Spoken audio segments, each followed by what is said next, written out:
चारी विजय झालो आम्ही, एक नाही तर चौघ चांगल्या लीडनी विजय झालो. कारण की असं बघायला गेलं तुम्ही महानगरपालिकेच्या निवडणुकीमध्ये जो मेन केंद्र होता सगळ्यांचा की 18 मध्ये, आणि पालकमंत्री साहेबांचे दोन्ही मुलं उभं आहेत, 18 मध्ये येऊन काय काय बोलल्या गेलं आमच्या विरोधात. पण आज तुम्ही बघू शकता आम्ही 4च्या 4 सीट जिंकून आलोय आणि 29चे पण 3चे 3 लागलेले आहेत. म्हणून आम्हाला आनंद डबल झालेला आहे की जे आम्ही बोललो होतो, ज्याच्यावरून टीका केली जाते ती की त्याच्यामुळे युती तुटली, पण आज 30 सीट शिवसेनेची आहे हे आम्ही दाखवून दिलेलं आहे. पण तुमच्या विरोधात बरंच भाषण विरोधात केलं गेलं, सोबत असणाऱ्या पण आमच्यासोबत भाजपकडून सुद्धा गंभीर आरोप केले गेले. पण आमच्या सोबत सगळे शिवसैनिक आहे आणि ही सगळी ताकद शिवसेनेची आहे. हा एकटा आमचा चौघांचा विजय नाही, हा पूर्ण शिवसैनिकाचा ज्यांनी पूर्ण मनाने काम केले त्यांचा विजय. आज तुम्ही बघू शकता प्रत्येकाच्या डोळ्यात पाणी आहे, कारण की प्रत्येकाने जीव लावून मेहनत केली आणि त्याचा असर असा झाला की आता आम्ही चौघं महानगरपालिकेत सोबत चाललोय. बरं, आता सोबत महानगरपालिकेत चाललेत. महानगरपालिकेत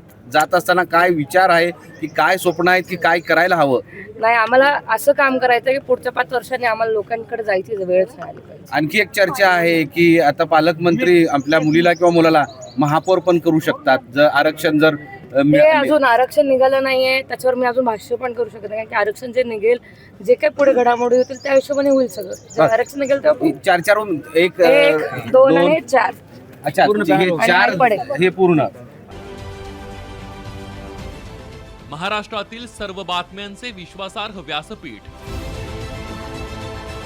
सकाळच्या सर्व सोशल मीडिया प्लॅटफॉर्मला लाईक, फॉलो आणि सबस्क्राईब करा. तसंच सर्व नोटिफिकेशनसाठी बेल आयकॉन प्रेस करायला विसरू नका.